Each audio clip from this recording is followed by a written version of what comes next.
very first panel discussion of our three-day program here at the inaugural Abu Dhabi Global Healthcare Week at M42's main stage. This very exciting cutting-edge panel is looking at genomics frontiers, whole genome sequencing for precision health, premarital and newborn screening, and we have an illustrious lineup of speakers. May I first introduce the moderator, Dr. Lawrence Pelalitas, who's the M42 Head of Global Partnerships. Please do welcome him on stage. Dr. Lawrence, take to the stage. Very much. Dr. Mohammed Lamari, who is Department of Health Section Head Studies and Special Projects. A big round of applause for Dr. Mohammed. Dr. Dua El Masri, who is a neonatologist at Donat El Emirat. Dr. Fatima El Jasmi, the Chair, Department of Genetics and Genomics, College of Medicine and Health Sciences at the University of the UAE. El Bara El Khani, M42 Senior Vice President Operations, and he's been part of many of our panels at Arab Health as well. So ladies and gentlemen, without further ado, this is looking at genomics frontiers. Give our panelists a big warm welcome and we'll allow them to begin. Thank you so much for that lovely introduction. My name is Lawrence, and I have this incredible pleasure of introducing this stellar panel of experts on an exciting theme that's at the very heart of M42 and the Department of Health, the interface of genomics, prevention, screening, and population health. There's nothing hotter and more important, really, globally, or one of the top priorities globally. So we're very privileged to be here. I thought that I might just start with a very brief note in just reminding us all that both premarital screening and newborn screening are not new concepts at all. They're, in fact, rather old population health and public health measures. Think that the first premarital screening tests, mainly aiming to detect sexually transmitted diseases, started at the turn of the previous century. In about 1975, we had the first sickle cell thalassemia genetic tests introduced in Europe. And then from a newborn perspective, of course, there's at least now 60 or 70 years of history, starting from the work back in the 1960s of detecting phenylketonuria biochemically in newborn blood. So there's this legacy behind us. And what brings us here today is discussing this major transformative factor, this major enabler, that is not just genetics and genomics, but whole genome sequencing specifically. And what does that mean in the context of premarital and newborn screening? So without further ado, I'll pass to Dr. Mohammed from the Department of Health, who is a key champion for everything genomics in our ecosystem, to comment from a regulator's perspective. Why is this important for Abu Dhabi? What is the vision of the department around these important points? And I can note that Mohammed is the only one that hasn't been given one of these, so I'll pass mine. No, it's fine. Okay. Perfect. Sorry. I just have to say this is very huge. Assalamu alaikum. First of all, thank you very much for having me. I just want to set the scene. As you all know, the whole region has, rare diseases are not really rare in this region, and this is due to consanguinity. And one of the biggest issues that we have is that we see those rare diseases being passed to the next generation. So having programs like premarital screening and newborn screening are very important for three reasons. First of all, prevention of genetic disorders. So first of all, we need to identify the high-risk couples that can pass those mutations or variants that can cause rare diseases. And for newborn screening, we can identify or enable early detection of actionable diseases before they even get those diseases. The second thing is reducing healthcare. So if we can catch it early or stop it even from getting to the next generation, that's going to reduce the long-term healthcare cost in the Emirates of Abu Dhabi and the UAE. The third thing, and the most important part, is improving the public health, where And this is an integral part of the DOH strategy to elevate the quality of life in Abu Dhabi. Now, how do you ensure that the population actually embrace them? First thing we need to do is we need to educate the public. Education, education, education. This is what I said. Genome literacy. This is what we want to promote in Abu Dhabi. We want everyone from the population to know about genomics. What does giving your genome mean? And how can this help you in your future and your offspring's future? The second thing, cultural sensitivity. We're trying to think of how will this affect us culturally? How would couples be, let's say, how would couples be happy to join this program from a cultural point of view? The third thing, accessibility. I'm sorry, I'm taking a lot of time. I'm just trying to cover all the points.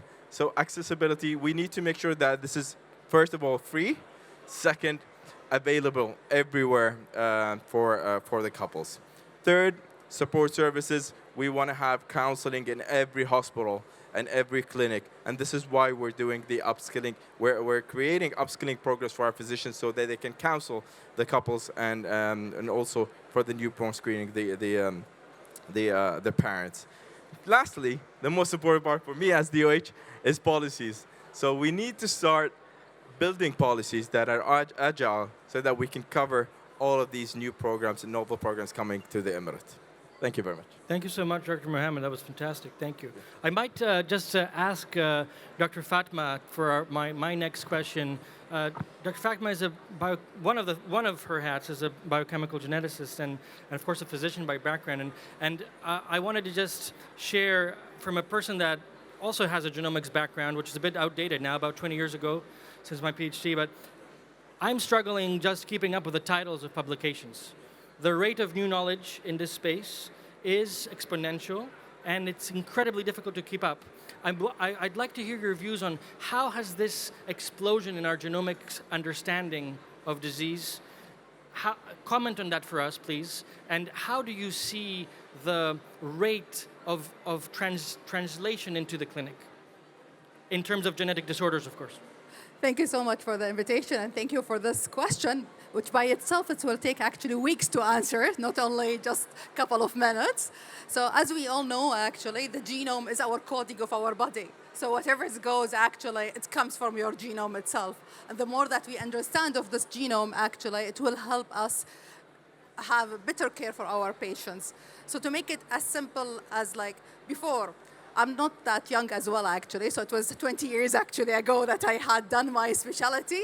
And in the past, when we started in this field, when I actually practiced this one, the patient journey was taking around years actually to make a diagnosis and to treat those patients. Now this journey of diagnosis of years, now we are making it in weeks, not even weeks, sometimes days. And when you come to the critically ill patients, we can make even hours actually of making. So you could see how the advance in the genomic technology has changed the whole actually, the clinical practice of those patients. It's becoming more positive and more brighter, and the way of right now for us and how to utilize this one in a practical way in our clinical practice and how to make it accessible and to use of it actually so they could have a better care. So making the diagnosis is one of the key actually, and at the end of the day when we talk about Abu Dhabi health and about the patient is our center. We're not looking right now for the patient, we are looking actually for the well-being of the family itself and for the healthy family.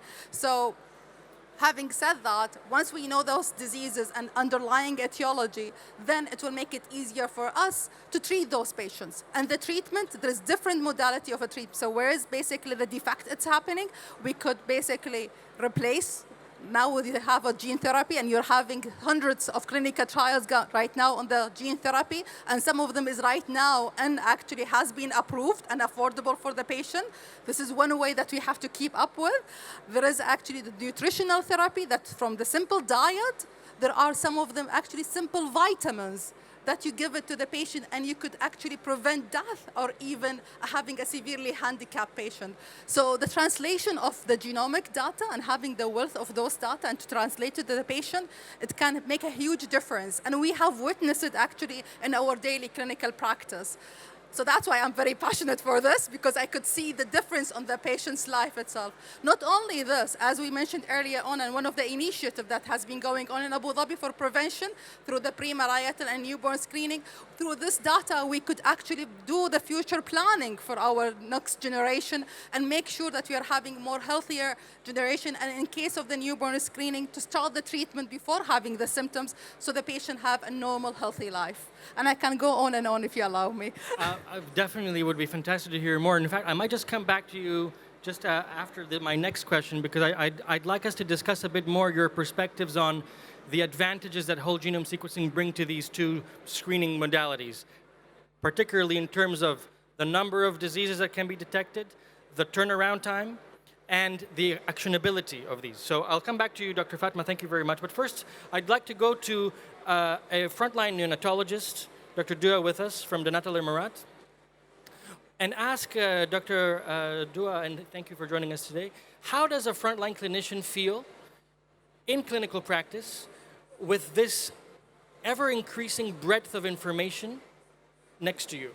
How do you see the next steps of your clinical practice guided by genomic medicine at the newborn screening level? Thank you, Lawrence, for inviting me to this forum. From a neonatologist point of view, I feel that whole genome sequencing will provide more comprehensive screening in comparison to the traditional newborn screening, which only diagnose certain number of disorders. The whole genome sequencing will diagnose more novel and rare diseases that were not even detectable by the newborn screening. And this will help us to provide earlier intervention. This earlier intervention can be translated to better health outcome, more normalized health development for our infants, and it will have big impact on the environment. It will help also to individualize the care plan for those babies who are the adults in the future. So, for example, by digging in the pharmacogenomics, we can choose the best medicine that can help in treating certain disease. We can maximize this treatment by choosing the best dose that can be tolerated with the least adverse effect. And by this, individualized care can be presented to our vulnerable group of patients. In addition to this can help our families to make informed decisions about their health care, about their future family planning. Also, add to this can be a great tool for the research. So if we can gather all these genomic information, we can study better the predisposition, the genetic predisposition in the community. It will help us to find new treatments and support our patients. Thank you very much. My next question is for Albara. Albara spent maybe over 20 years in various lab environments in various countries and in diagnostics of all sorts. My question really here relates to what makes Abu Dhabi and the UAE quite remarkable. This discussion is not just a technical discussion, it's a discussion that has more than 600,000 whole genome sequences already completed. And I wanted to ask Albara to comment on what does this mean for premarital and newborn screening almost from a cradle really to, I hate this expression cradle to grave, but it's from a lifetime journey really for the Emirati health. Thank you, Lawrence. Maybe I'll take the opportunity just to set the foundations of why I believe this is such an impactful program. Just to put it into perspective, population genomic programs typically look at a specific number or cohorts within a population, a percentage, right? With the Emirati Genome Program, it's a very unique program that it's looking at the entire UAE population. That in itself is probably the biggest differentiator and distinguishing factor with the EGP population genomic program. Why I say that is because ultimately every single UAE citizen will have a genomic passport from the day they are born throughout their entire life. And that genomic passport, and I think the team was alluding to it here, it's the whole genome sequence. Again, to put that into sort of simple perspective, a whole genome is made up of over 3.2 billion data points and over 23,000 genes. So the data that's driven from this is immense. When we typically go into a hospital and our physician requests a genomic test, this genomic test is made up of a panel of 500, 200, 1,000 genes. We're talking about 23,000 genes here. So the data we're pulling from this is immense. Now, that's not just sort of the important factor here, is the insights we can pull from this data. If we can identify as an ecosystem the population that might be at risk, we're predicting disease, or the population that is predisposed to risk today, and I can intervene as a healthcare ecosystem with the right regulations driven by the regulator and prevent that disease from happening way before it even clinically comes into as an indication, that in itself is a massive feat. That's prevention in the true meaning of prevention, because you're preventing it across the entire population. Now, when you come into the discussion of precision, so we have the two major buzzwords that we always describe, prevention and precision. So we describe prevention. Some of the programs are the pre-marital. If I'm able to somehow stop a child being born with a potential rare genetic disorder because we've informed the couple of the risks associated with this, that is starting to prevent disease even before, not even treating or managing disease, you're preventing it before it happens.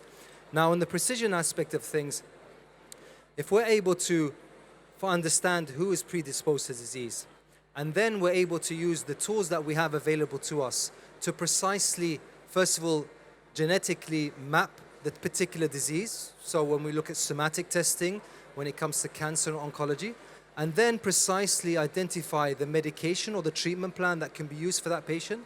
So we're no longer treating a disease, we're treating the individual who has that particular disease. And we're going even down to a sub-molecular level of understanding the different makeup of those diseases and the medication used. So it's an extremely powerful tool, and it is completely and utterly distinguished within the UAE because it's on a population level, complete population level, and it's driven by insights, and it's driven by programs like these, premarital and newborn screening and others, and we will reap the rewards of this very soon, inshallah. Thank you so much, Albert. I'll go to Dr. Fatma. Dr. Fatma, if you allow me.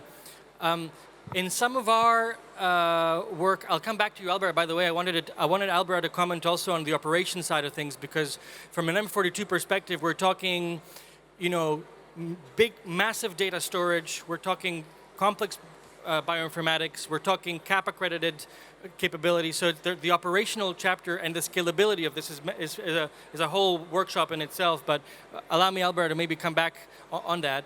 Dr. Fatima, what I'd like to hear your views on are some of our slides that we prepared with Albara and with the business when we're looking into this showed some striking changes from 10 diseases in scope to 400 diseases in scope when one moves to the whole genome sequencing reality that Albara mentioned.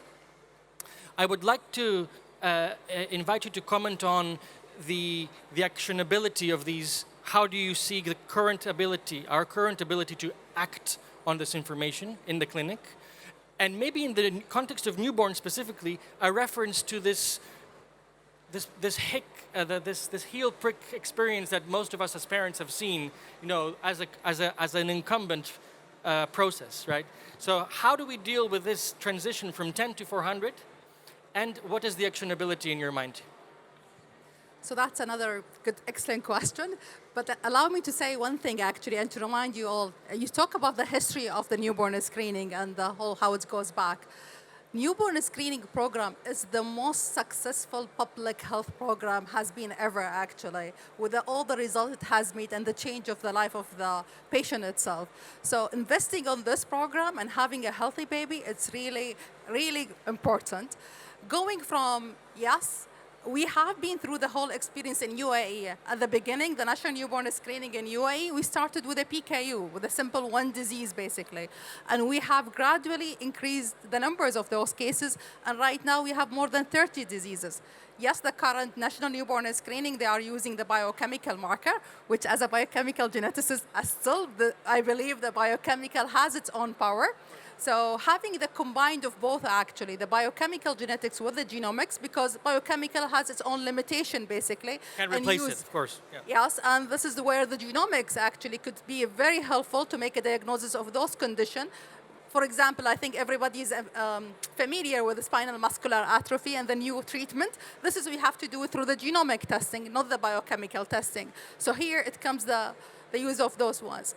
But yes, when we go through the expansion, and as we have done in UAE before through the whole public health programs, we have to go through the whole pathway, basically. Because what we care about at the end of the day, once we screen those babies, for them to receive the treatment. So we have to make sure that the whole pathway is very clear. It's not the number of the diseases that matter, it's the actionability of the disease and the change in the life of the patients and the family, that's what's matter. So I won't be really like, and I have seen some of the programs, they have went very high on their numbers, but some of the programs, they have been basically selecting small number, even though the power as Barat was mentioning earlier, we could, yes, screen all of those genes, but what is the actionable? What's the make of changes? So that's what the DOH and the teams over here will be working actually to go for those actionable diseases and make sure that when we have the diseases screened, then confirm the diagnosis and then start the treatment, and there is no delay on the process, so the patient will have a good health care. So the planning is very important. Thank you so much. And that confirmation of diagnosis, of course, of massive importance, because of course we're talking screening technologies here, and this, if you do this at this scale, you need to have an ecosystem and a machine that can serve everything that happens downstream at a very scalable level. And Albaraz has been leading our clinical genomics service development, for example, which is a key part of that diagnostic journey. And it brings us to other big components of this story and this beautiful subject of the diagnostic odyssey that a lot of these patients go through, particularly from a newborn perspective. But I might pause there for a minute. We have a few more minutes. I'd like to go back to Dr. Dua from a frontline clinical perspective. What would you ask, Dr. Dua, in terms of change, in terms of infrastructure, in terms of enablement for the frontline clinician to become increasingly aware and capable of acting on this transformative new information that genomics and whole genome sequencing brings to the table? How do you see the need for clinician engagement, education, and specialization in this? Actually, this is one of the challenges that affect the implementation of whole genomic sequencing. And as Dr. Al-Amiri mentioned, education. Not only for the physicians, but for those who are policymakers, the advocacy group, the public, about the importance, about the advantages, about also some of the I don't want to call it disadvantages, but sometimes you will get a result that, for example, it will tell you the whole genome sequencing that you are going to develop, you might develop cancer in the future. So this will bring some worries, but at the same time, it can help in the prevention. Some also the legal and ethical considerations we have to worry about, like this genetic information that we are going to get. This will break the privacy. The parents have to be reassured that this kind of information with whom will it be shared. This will not break their privacy, their confidentiality, and so on. Thank you. I'll ask Albara one last question quickly, and then we'll close with Dr. Mohammed from a regulatory perspective, because you need a lot of legislation, of course, to make these things happen, of course, as you all know. But before that, Albara, from an operations perspective, could you just in 1 or 2 minutes, difficult, summarize the infrastructure, the processes, the technology, the machine that's needed to serve such programs at scale, please? Yeah, I think I'm going to bore the audience, to be honest. But again, I'll try to make it as passionate as possible because I enjoy this type of thing. So we've been fortunate enough to build probably one of the largest genomic multi-omic facilities. I refrain from using the term genomics now because we're moving into an era of multi-omics. in Abu Dhabi here on a global level. So we have a very large facility, over 4,500 square meters of multi-omics capabilities within Masdar city here in Abu Dhabi. Now, the capacity that we built for whole genome sequencing, we have over 86 of the largest sequences, that best-in-class sequences you can buy globally. But I think you can invest in all the technology and the biobank and all these elements, but I think what's pivotal for us is really the people, the scientists, the people that we have managed to get from all around the world and cultivate here in the UAE. And I think this is a very important point. We've worked very closely with local academia institutes on developing the local talent, developing SMEs, both in our lab, the wet lab process, in our scientific analysis process, our bioinformatics, and all of the other interfaces.